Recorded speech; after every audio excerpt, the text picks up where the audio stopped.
so he's got this new book. It's called Manhood. And in the book, he writes about sex addiction. Yes, yes.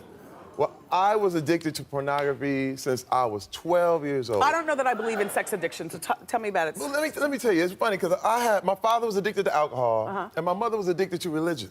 So what happens is you had an addictive household, okay? Yes. I was not allowed to, we weren't allowed to play sports, we weren't allowed to watch movies, we weren't allowed to, my mother had, you know, no makeup, the whole thing, and it was wild because Where'd you grow up?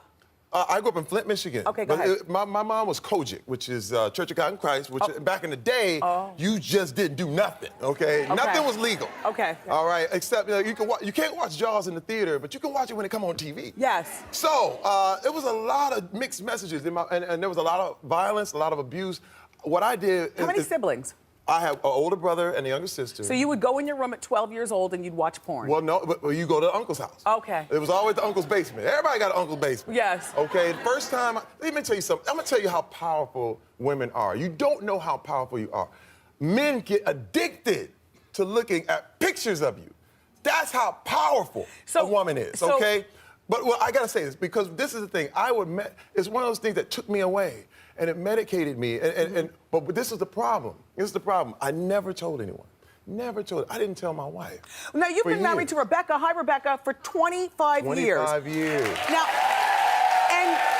and you write about infidelity in the book. Yes. But we were talking through the commercial break, and you were saying that you as a family had been dealing with this, and now it's been about 5 years. Yep. So you're healed, and it feels very cathartic to write about it. It's one of those things where the pornography addiction turns into something else. You can't have something like that in your life without it growing into something else. Everything grows, whatever you keep in your life. And see, every man at one time in his life is a fool, a victim, or a king. Yes.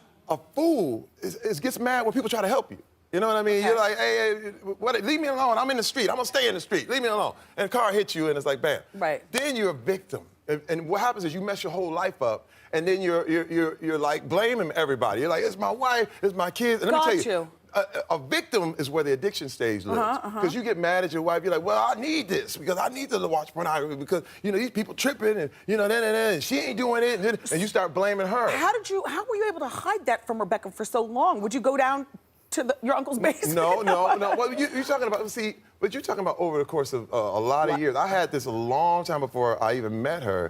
But then what was happening is, you know, you're talking about the internet. Yeah. And the internet, this is the thing. The internet is a powerful, powerful thing. But you have to, you have to gauge yourself. You have to watch. That's the way I would do it. Was internet pornography. Got you. So it would grow into something else.